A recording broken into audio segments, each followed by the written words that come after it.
Okay mga master, yun, bali magtuturo po ako or mag-share po ako ng aking kaalaman patungkol po sa pagpipishing. So paano mag-retrieve, una pag-cast and then retrieve po, lalo na po pag ang gamit natin ay lure or minnow. Ayan, yung ganito. Ito po yun siya.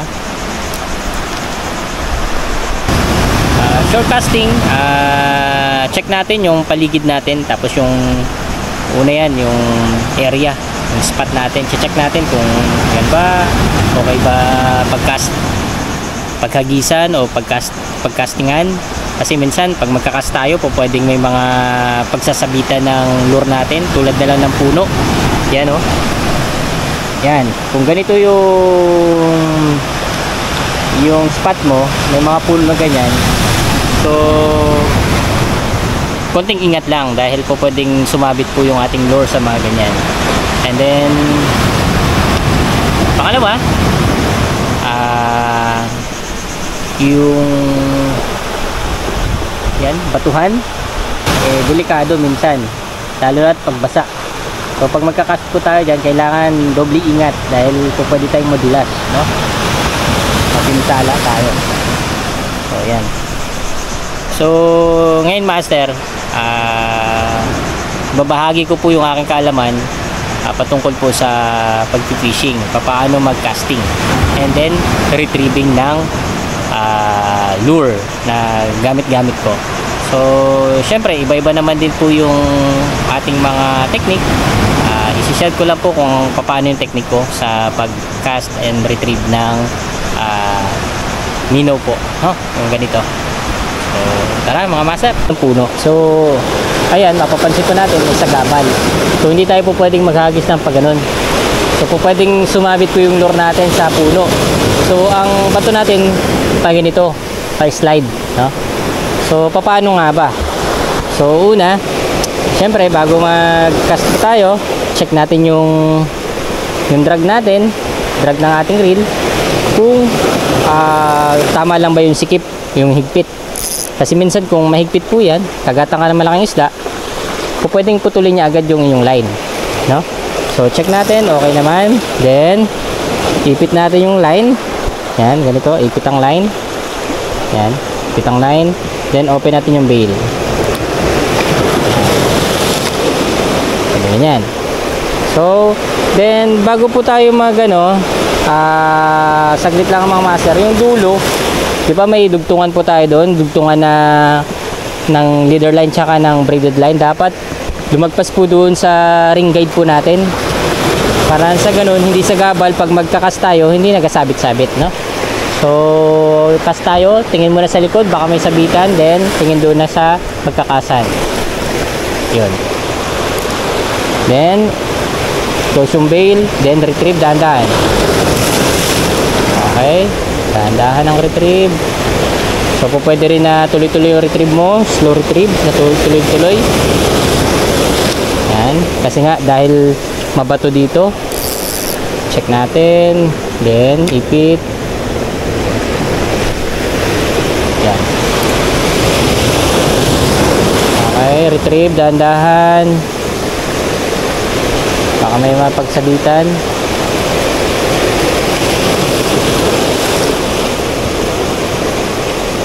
Okay. So ganun na naman po mag-retrieve pag tuloy-tuloy retrieve. Yeah. So ito naman yung retrieve na ginagawa ko minsan mga master, yung stop, yung retrieve, then jerk natin or pitikin natin yung rod. Yan. Stop, retrieve, pitik ang rod. Stop, retrieve, pitik ang rod. Stop, retrieve, pitik ang rod.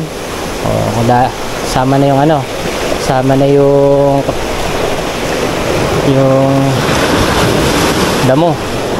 damong dagat.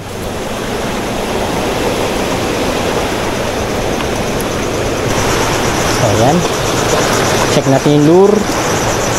Okay yung lure, okay naman. So check natin yung drag. Yan. Okay naman yung drag. So ayan.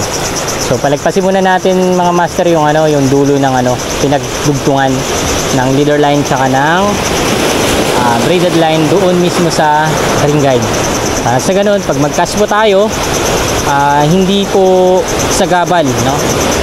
Smooth po siya. So dito po pwede tayo mag-cast.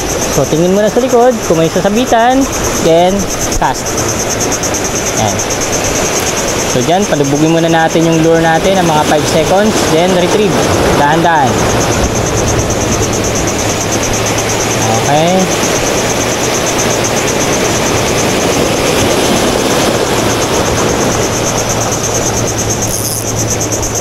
Pag malalim doon master ang nabatuhan natin, nakastingan natin, so retrieve natin dahan-dahan. So pwede nating i-jerk-jerk. Para sa ganun, mapansin ng isda.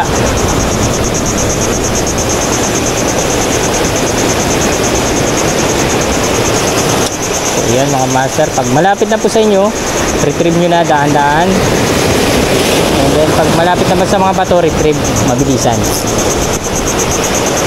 So yun mga master ang kumbaga ibabahagi ko sa inyo yung pagkakast at pag-retrieve. So retrieve, stop muna natin, palubugin yung lure mga 5 seconds, alam po natin na kung malalim po yan, then retrieve dahan-dahan, then yung rod natin, pitik-pitik natin kahit 2 pitik lang, then yan, ganyan. So ganyan po ako mag retrieve. Ayan. Pag dito na malapit sa mga bato, dahan-dahan, then mabilis ang angat ang lure para hindi sumabit. So kasi ayan. So wala pa nag-strike dito. So ayan. Palagpasin mo muna, palubugin mo muna ng 5 seconds, then pag naglubog na, retrieve dahan-dahan, 1, 2 1, 2 ayan.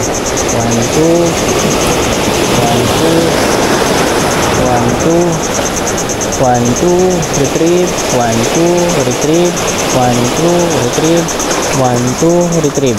Pag dito na malapit sa mga bato, retrieve natin mabilisan. Okay. So pag dito naman sa mga mababaw, dapat retrieve po natin dito, tansya rin natin, mabilis ang retrieve kasi baka sumabit sa mga bato. Ayan, papadaanin lang natin yung ating lure dyan, baka may mga isla nakatago sa mga bato.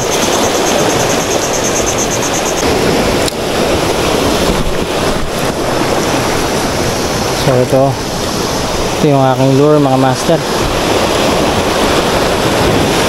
Ayan natin itong lure.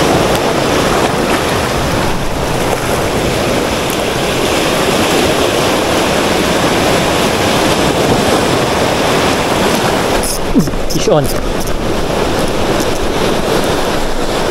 Fish on. Kanuping. Oh. Kanuping mga master. Kadali. Okay oh.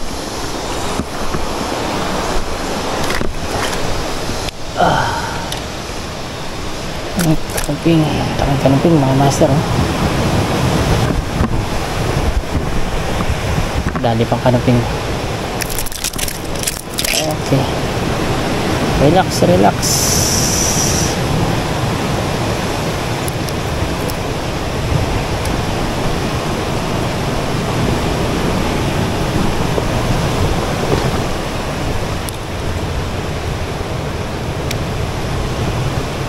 Kagat siya.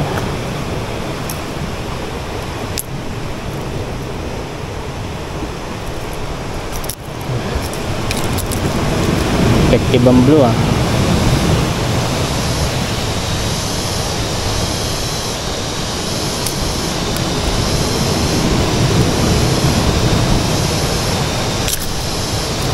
Okay.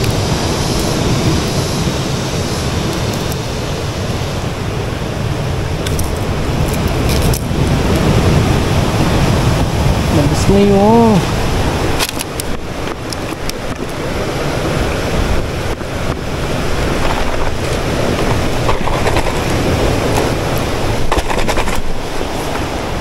Yeah. So dito ka na. Laki oh. Master oh. Good size. Malaking kanuping.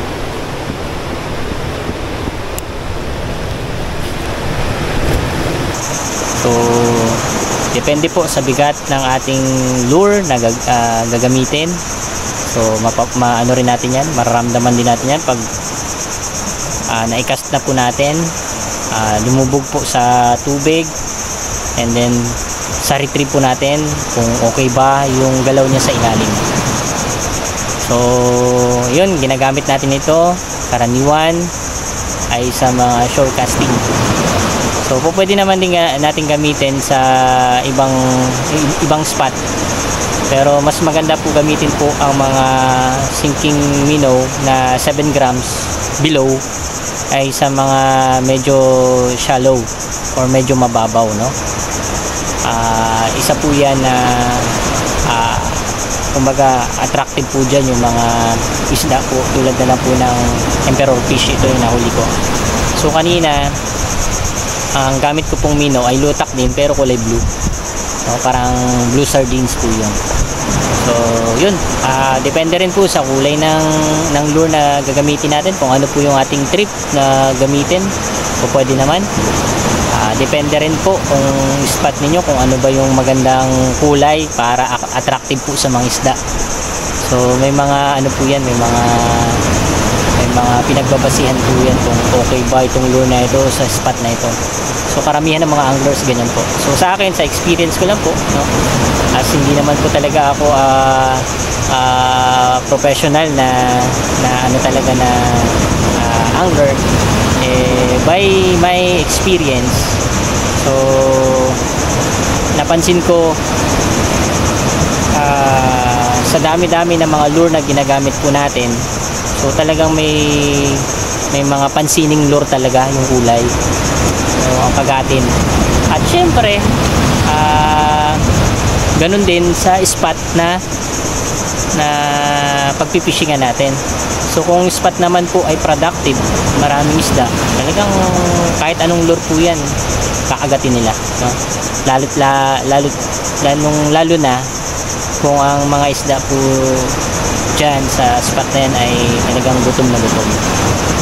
So yun mga master, maraming salamat, at sana mayroon din po kayong nakuha or natutunan sa aking binahagi na kaalaman patungkol po sa pagkakast at pagre-retrieve po.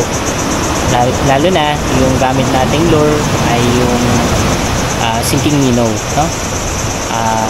Tapos yung spot natin ay shore casting po tayo.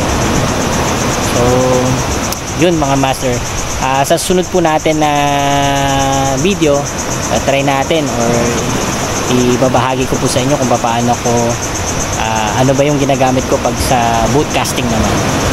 So isusunod-sunod ko na rin po yun, i-share ko rin po sa inyo kung paano ako gumamit ng popper or popping, paano mag-popping. Ayan. So yun, at ayan mga master, maraming salamat at shout out din po sa lahat ng mga viewers po natin, and then syempre sa lahat po ng subscriber. Kung hindi pa po tayo subscriber, please tulungan nyo po ako, subscribe na po kayo, and then huwag pong kalimutan i-click po yung notification bell para sa mga susunod nating mga video ay ano po tayo, update po tayo. So yun mga master, maraming salamat at God bless po.